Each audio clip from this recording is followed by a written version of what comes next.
Mana poyuz peş-peştegicha Hindistonga yetib keldi. Haqiqatan Po'jang apandim aytgandek, uning oldiga qushqashlari Shara barodarni lapiltib yugurib chiqayotgan edi. Qizim, ko'rdingmi matoladikilarni?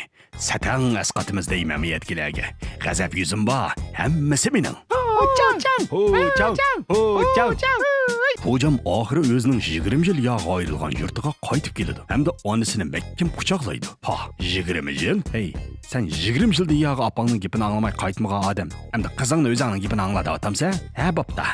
Ma qizni bermoqchi bo'lgan yigitni bir ko'rib boqayli. Ammo bu bola o'tguroz xumsida kuladigan bir nima bu? Chiroydan kunda 10 vaqt aynak qarab o'zini shu hay deb chaqlab olgan bir nima? Buning bu chiroyini ko'rgan Semran qattiq umidsizlanib, davomli ko'ngilda Rojni seg'inadi. Hamda kechalab quloq tubidan Roj chalgan pavuslar ketmay anglanib turdi.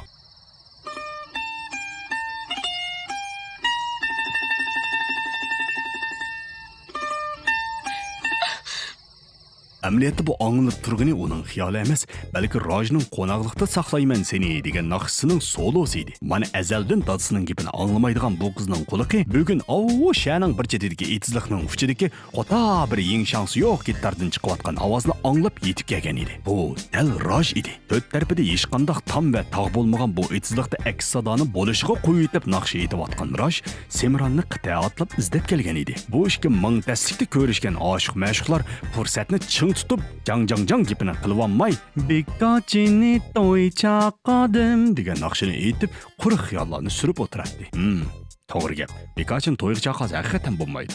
To'yga oz qolganda og'aylarim kelmay qolarmi deb o'diqib yurgan bolalardek bizning yangi kuyovg'ul Korjin ko'rganli so'rinda odamni og'ayin tutib bo'g'iz ayolning beshida timsiqlab yurgan Roj bilan do'st bo'lib qoladi. Amaliyotda buning hammasi Rojning plani bo'lib, avval bu kuyovg'ulga qo'ldosh bo'lib, ondan kelinchaki yo'ldosh bo'lmoqchi edi.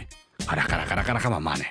Matematikani yaxshi o'qibsa-juma, kallang amma sat ishlabdi-juma bola. Qo'yxoliqqa ustaroj birdamdala bu yerdagi cho'ng-kichik hammaylarning ko'nglini elib oldi. Hatto qiz o'tirish kunimi qizlarni boshlab so'rinni ajoyib qiz to'ytidi. Bizning to'y yigit Korjit og'insining bundaq asqitayotganligini ko'rib, haqiqiy ahvoldan xabarsiz to'yim amma lekin ajoyib qiziydigan bo'ldi-da deb ijorab ketib qoldi. Hatto xo'shalligida opitotisiga deb o'zining singlisini Rojga aytmoqchi bo'ldi. Mana Roj xotinni tatib olsangizni ol. Razil bir nima ekansa-juma sanma. Buni oz deganda Angliyadan bolasini izlab kelgan Rojning dadasi Anubal apandim yetib kelib, o'zining o'g'lining beshidagi g'amni bir chetga qorib qo'yib, to'y yigitning hammasiga chachirab o'tirdi. Roj bilan Semran bo'lsa, to'yning orliqidagi 5-10 minut vaqtni chang tutib, o'g'irliqcha yo'q-qo'y qilib, apoq-chapoq bo'lib ketib boradi. Lekin bularning bu apoq-chapoqligini Semranning opasi bayqab qoldi. To'liq nusxasini